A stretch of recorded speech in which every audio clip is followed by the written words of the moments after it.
The cat is crazy and yet connected to something. Can you hear her? I don't know. Well, this is what we're working with. This is my backyard, and as long as this tree is green, we're good. But the tree's leaves are starting to turn yellow. I have a good amount of my firewood stacked right here, and today we're going to look at history, as usual. I think I'll open up with Lao Tzu. I teach the integral way of uniting with the great and mysterious Tao. My teachings are simple. If you try to make a religion or science of them, they will elude you. Profound yet plain, they contain the entire truth of the universe. Those who wish to know the whole truth take joy in doing the work and service that comes to them. Having completed it, they take joy in cleaning and feeding themselves. Having cared for others and for themselves, they then turn to the Master for instruction. This simple path leads to peace, virtue, and abundance. Great path to peace. Have you been taught a path to peace? I certainly wasn't. I was taught a path to hell, and I discovered that most others were too. And this is a good question to ask yourself. Is my path a path that leads to peace?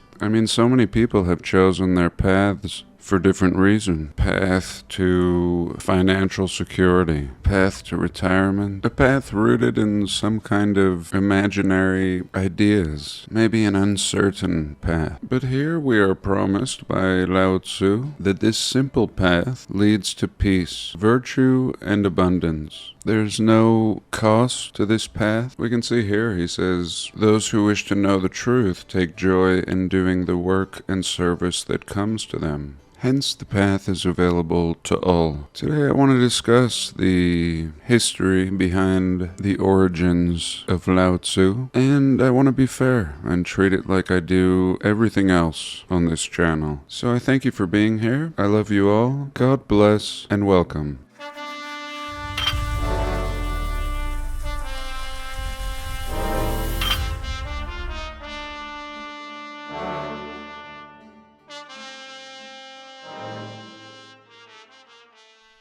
Okay, recently I was looking at a building and I discovered the architect. Of course, I didn't believe he was the architect, but I thought I would share him with you. Donn Barber. There's an old classical composer by the name of Barber that I like, but here, this man, born in 1871, died in 1925, 53 years old. That's it. A very short life, very stern expression on his face. Kind of clenching his jaw like he's upset. Appears to have a nice suit and plenty of gel in his hair. He was born in Washington, D.C. I mean, what could a man accomplish in 53 years? He doesn't seem to have accomplished peace. But what do I know? Could have just been born with this stern, uptight look on his face. He went to military academy, graduated from Yale in 1893. He studied architecture at Columbia University.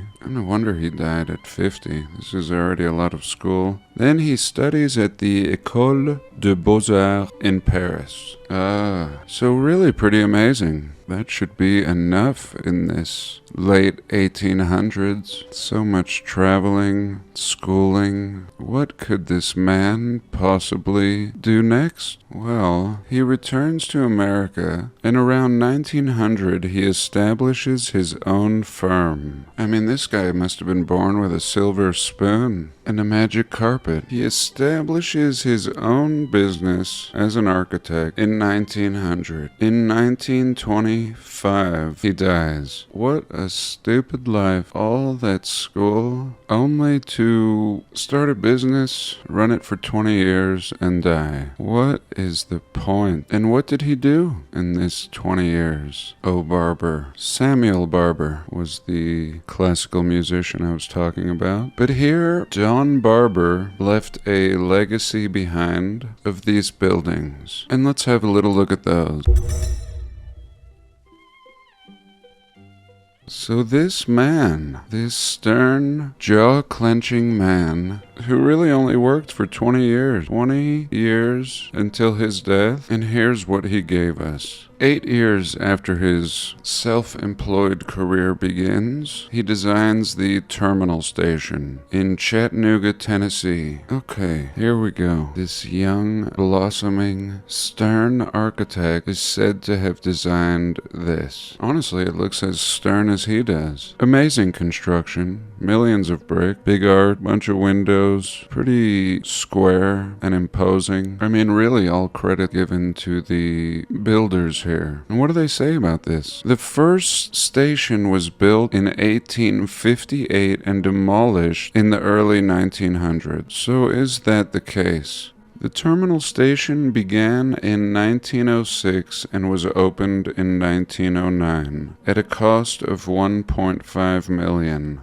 So that was his first project. In 1910, he designs the Berzelius Society building for Yale University. So one of their many buildings. And again, looking very beautiful, but very plain. Just a big, blocky building. Beautiful features. Again, as usual. Ornate detail. But really, for the university hires an architect to design this in the early 1900s. Next, he's commissioned to design the Connecticut State Library and Supreme Court building. So here we go. His third building. Can you imagine him? Donn Barber. Wow, Donn. What a design you've produced. What an architect you are, Donn. Yes, I know. I have studied in Paris. Oh, clearly, Donn. One wouldn't even think we're in America here. Yes, I shall be remembered as being a great architect and pretty ridiculous. I am not buying it. Again, if you're just going to build in the classical style, why bother with an architect? Use some old plans. No originality? Although I love the building, of course. No. What else did Donn produce? The Lotto's Club, private social club in New York City. Mark Twain was an early member. So here we go. This little house crammed in between these buildings. Again, no big deal. Do we need an architect? We don't have 1,000 different plans and schematic for buildings like this. We needed Donn Barber to spend most of his life schooling so that he could build 5 or 6 buildings like this before his death. I mean, we would need tens of thousands of architects just like Donn if that were the case. Well, finally he gets a good gig. He's commissioned to design the Traveler's Tower, a 24-story, 527-foot skyscraper in Hartford, Connecticut. There we go. Finally getting a break. Donn can finally soar, expressing himself exactly how he would like to, spreading his wings and soaring towards the sky, employing the square wedding cake, something he'd dreamed of. 1, 2, 3, 4 extra parts of the building, completely unnecessary. Proud to design whatever the hell he wanted to. Traveler's Tower, the second tallest building in Hartford to this day. Thanks to Donn, top part of the building has become a nesting spot for falcons. Alright, and one of his last buildings was the Hartford Times building, designed in the Beaux-Arts style. Here we can see it, and it's been renovated. Let's look at an old picture. Well, it's not an old picture. We're told that they salvaged parts of this building for Barber's building. This was just junk. Barber just acquired parts of it for his design. This had to be demolished. Columns, plasters, cornices, and windows were salvaged for use in the Hartford Times building. There we go. So we salvaged parts of this building for Barber's building. Come on. Are we on a budget or something? Were Barber's fees too high? And in 1923, they built the Cotton Exchange building. So I'm not sure. He should be dead by now, according to history. Little mud flutter here. The old Cotton Exchange building. I mean, what's wrong with this one or this one? Or this one. No, we just need to demolish buildings like this so Barber can salvage parts of them. Barber, the budget architect? So let's take a pause. Okay, so back to Lao Tzu. In my last video, I discussed the notion that we should all be very suspicious of history if we know damn well that we can't get the facts for events that happened a week ago. Videos, articles, everything that would help us to understand recent events are quickly deleted, scrubbed from existence. And my point was, how can we expect our history to be any better than, say, the Epstein files? I mean, you have a whole chunk of a people in current times demanding something, demanding some truth, and they get nothing. What makes you think you get a real history? I don't think you get anything. I mean, we have an idea of history because we research history. All of us, even non-video creators in this community, still research. And that's why you have the truth. The truth is not some entitlement. If you expect to receive without any effort, you can expect shit, that's all. And back to Lao Tzu. And the path that he proclaims leads to peace, virtue, and abundance. Just take peace. I'll take peace. And where does Lao Tzu come from? We're told he comes from the era of the Yellow Emperor. The Yellow Emperor, in Chinese, is a mythical Chinese sovereign and cultural hero. And in short, from my own brain, all wisdom of old Chinese times is given credit to the Yellow Emperor and people who lived in this time period. Kind of a ridiculous big bang of information. And it's no different in North America, for example. We have this George Washington classical Greco-Roman architecture built in every state long before there would be a population to justify such architectural feats. A big bang, a ridiculous big bang of classical architecture. Cathedrals, capitol buildings, cotton palaces, everything we look at on this channel. A big bang, big ridiculous bang, given credit to phony architects and organizations, such as the Carnegie Foundation. But here in China, Big Bang is given credit to the Yellow Emperor. He is traditionally credited with numerous innovations, including the Chinese calendar, Taoism, which is my favorite philosophy, wooden houses, boats, carts, a compass needle. So he invented the compass, there you go. And the earliest forms of writing. When did all this happen? The dates begin in either 2698 or 2697. Come on, BC. Within a year, they've just got it down to these 2 years. This period spanned 100 years exact. So there we go. 5,000 years ago, the greatest knowledge that ever came out of China came to be in this time period. Okay, let's take a pause.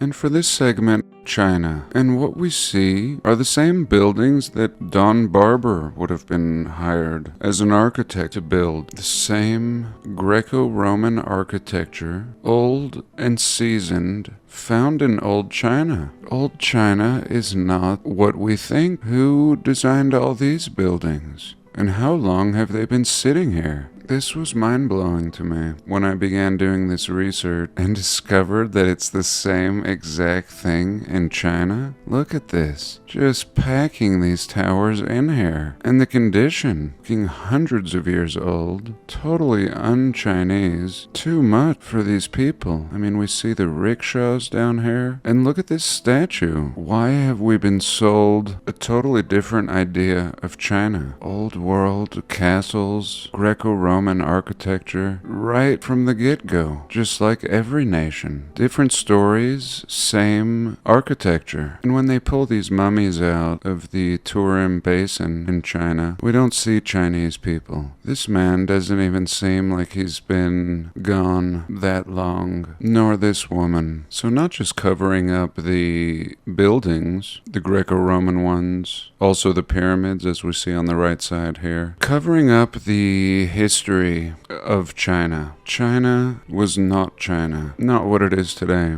It occupied the land southeast of the Great Wall, and whoever built the Great Wall was keeping these people out. And the Tartarian people appear to have lost a great battle, so much so to where they've been left out of history. And their history has been replaced by part Chinese and to the west, Russia. And that's why we look at Tartaria. If these stories of the past in every nation make no sense, appear to have been built by another people entirely, then the logical thing is to ask ourselves, well, what people have been removed from history? And I have no doubt they're still with us now, scattered, assimilating into different cultures, and their customs and lands have been repurposed and credit given for all their accomplishments to new fictitious characters. So enough of me this week. I thank you. I hope you've enjoyed. I love you all. God bless, and I'll see you in the next one.